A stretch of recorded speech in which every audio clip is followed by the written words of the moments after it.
സുറിയാനി സഭാ പാരമ്പര്യത്തിൽ 5 നോമ്പ് കാലങ്ങളും കൂടാതെ പ്രതിവാരം ബുധൻ വെള്ളി ദിവസങ്ങളും നോമ്പാണ്. അതിലേറ്റവും ദൈർഘ്യമുള്ളത് കർത്താവിൻ്റെ പുനരുത്ഥാന അനുസ്മരണയോടുകൂടെ അവസാനിക്കുന്ന 50 ദിവസത്തെ നോമ്പും. 5 നോമ്പുകളുടെ കൂട്ടത്തിൽ ഏറ്റവും ദൈർഘ്യം കുറഞ്ഞത് 3 നോമ്പുമാണ്.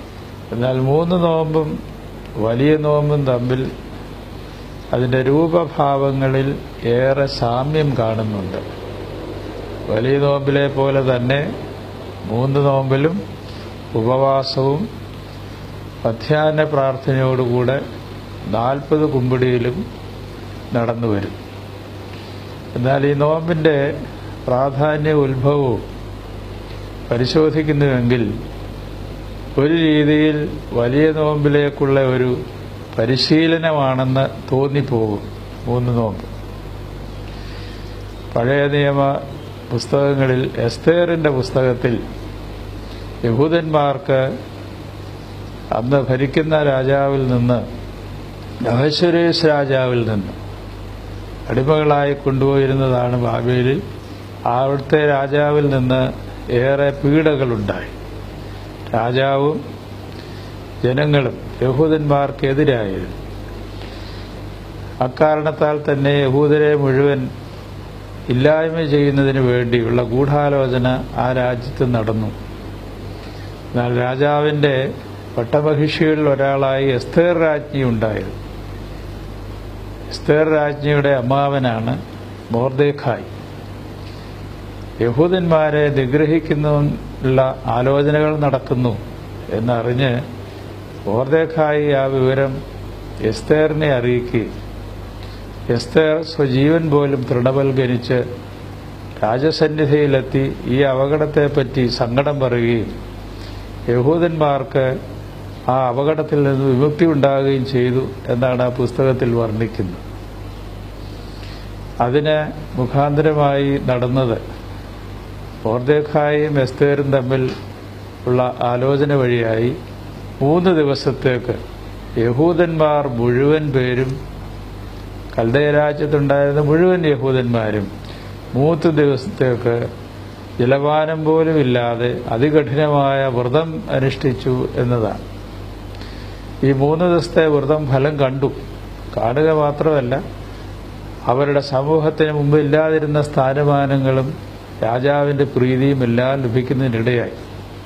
അവർ വിശ്വസിച്ചത് ഇങ്ങനെയാണ്: ഞങ്ങളുടെ നോമ്പും ഉപവാസവും ദൈവം സ്വർഗത്തിൽ സ്വീകരിച്ചിരിക്കും. അതോടൊപ്പം ഇന്ന് 3 നോമ്പിൽ യോനാ ദീർഘദർശിയുടെ സംഭവവും കഥയും അനുസ്മരിക്കുന്നുണ്ട്. 3 ദിവസം അദ്ദേഹത്തിനും ഒരു രീതിയിൽ കഠിനമായ വ്രതം ആയിരുന്നു. മനുഷ്യൻ നോമ്പ് അനുഷ്ഠിക്കുന്നത് എന്തിനാണ്?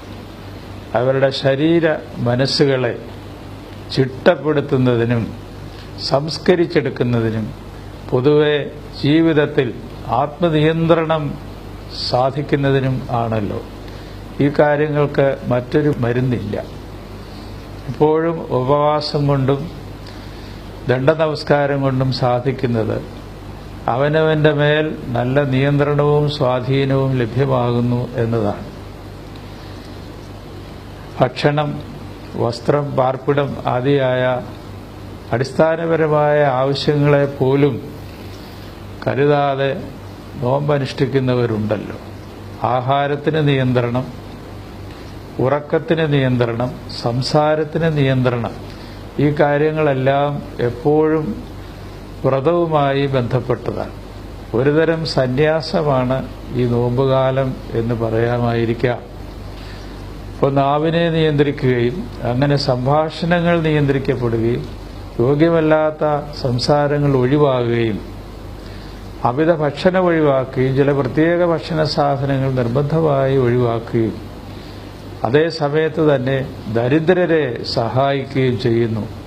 ഇത്രയും കാര്യങ്ങൾ എപ്പോഴും അടിവരയിട്ട് നമ്മുടെ പാരമ്പര്യത്തിൽ നോമ്പിനെക്കുറിച്ച് പറയുന്ന ഭാഗത്തെല്ലാം കാണുന്നുണ്ട്. ആത്യന്തികമായി ദൈവത്തിൻ്റെ മുമ്പിൽ മാലാഖമാർക്ക് സദൃശ്യമായി ഭക്ഷണത്തിൽ ഊന്നിയല്ല, നിദ്രയിൽ ഊന്നിയല്ല, മാനുഷികമായ സംഭാഷണങ്ങളിൽ ഊന്നിയല്ല, അല്ലാതെ ഒരു ജീവിത സാഹചര്യങ്ങളെപ്പറ്റി പഠിപ്പിക്കുന്നതും സ്വപ്നം കാണുന്നതും എല്ലാം ഈ വ്രതങ്ങളുടെ ഭാഗമാണ്. ഇപ്പം മാലാഖമാരെ പോലെ ജീവിക്കാൻ ഈ ഭൂമിയിൽ മനുഷ്യനൊരളവ് വരെ സാധിക്കും എന്ന് കാണിച്ചു തരുന്നതാണ് നോമ്പ്.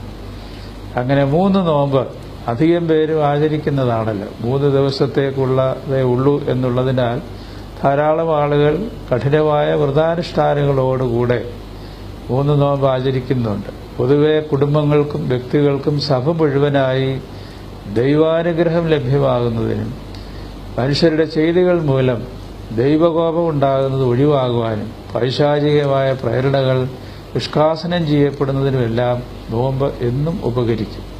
അതിന്റെ പ്രയോജനങ്ങൾ ഒരിക്കലെങ്കിലും അനുഭവിച്ചവർ പിന്നീട് നോമ്പിനെ തള്ളിപ്പറയുകയില്ല, അതിനെ സന്തോഷപൂർവ്വം സ്വീകരിക്കുക മാത്രമേ ചെയ്യുകയുള്ളൂ.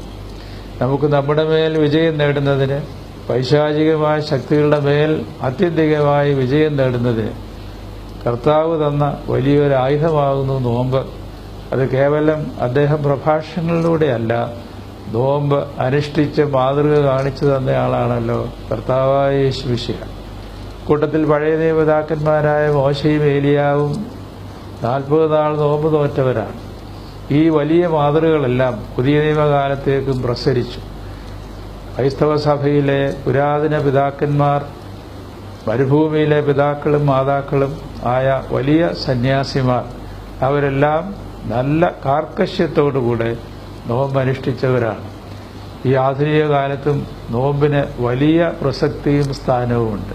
മനുഷ്യ ജീവിതങ്ങളെ, വ്യക്തിത്വങ്ങളെ, സ്വഭാവത്തെ ശുദ്ധീകരിക്കുവാൻ, സമഗ്രമാക്കി തീർക്കുവാൻ, സംസ്കരിച്ചെടുക്കുവാൻ നോമ്പ് പോലെ അത്ര ഉപയുക്തമായ രണ്ടാമതൊരു മാർഗമില്ല.